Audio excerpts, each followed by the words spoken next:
Hello there, I'm Joshua Noble, and today I'm going to be giving you some important information on a very, very important political yet non-political figure, Saul Alinsky.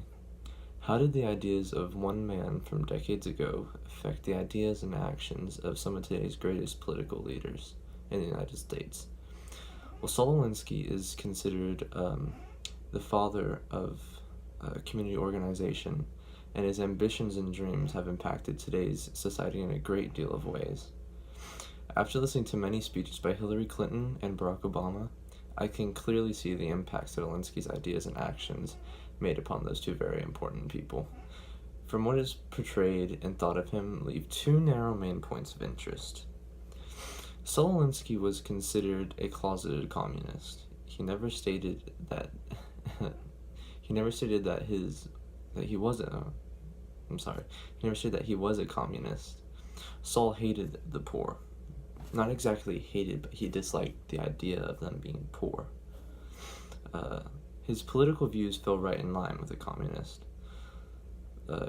So when it came to the poor, he tried to organize them to do something about their poverty. Saul Alinsky believed that power should not be given to someone, for then it is false power. People are always struggling to maintain and create and achieve power. Now that is a very difficult thing. Power can be defined as this: the ability to do something or act in a particular way, especially as a faculty or a quality. It can also be defined as the capacity or ability to direct or influence the behavior of others or the course of events. Alinsky's ideas supported the thought that you cannot be given power, you can only take it by force or by action. You have to ask yourself this very important question if you listen to him. Is it really your power if someone gave it to you? If you were voted into an office, that means the voters had all the power. That you did not create the power. They gave you their power and are using you as their tool. The people who voted you were the ones with power, and they just choose to show it through you. Saul Alinsky organized the poor communities of Chicago so that they would prosper.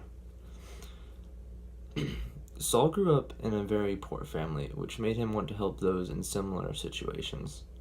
Alinsky organized people without a voice and turned them into a powerful group of protesters, which gave them a voice in the world.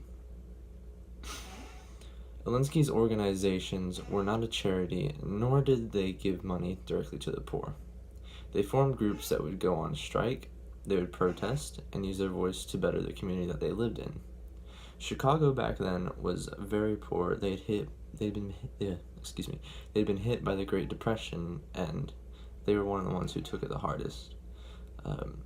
Saul grew up in a Jewish and a Russian family, so he saw it in his nature to help those, but his beliefs on power did not want him to give them straight charity.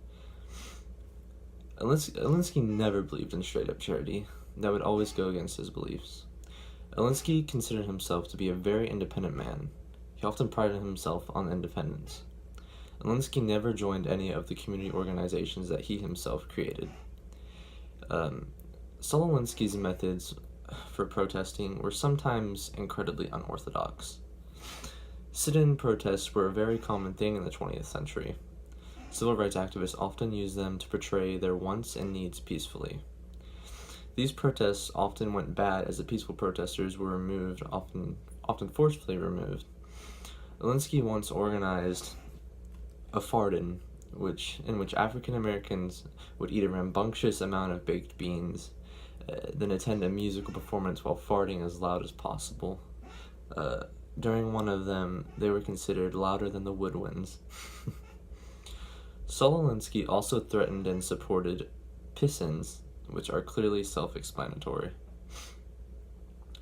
Saul Alinsky wrote a book called Rules for Radicals. Now, this book is one of the most famous pieces of his writings.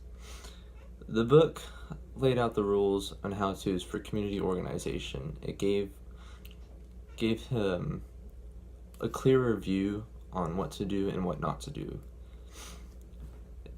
Saul Alinsky was the #1 community organizer of his time. His ideas and values have affected many important people in our democratic society today. Alinsky held himself very high. He did not accept charity, nor did he accept being voted into office of any kind. He believed that power could only be taken and not given. His community organizations often succeeded in pulling themselves towards a better future. Although some of Alinsky's methods are considered extremely unorthodox, he knew what he was doing. In his book, Rules for Radicals, he clearly states how to successfully run a movement for change. Although the book may be controversial, it holds many truths to it.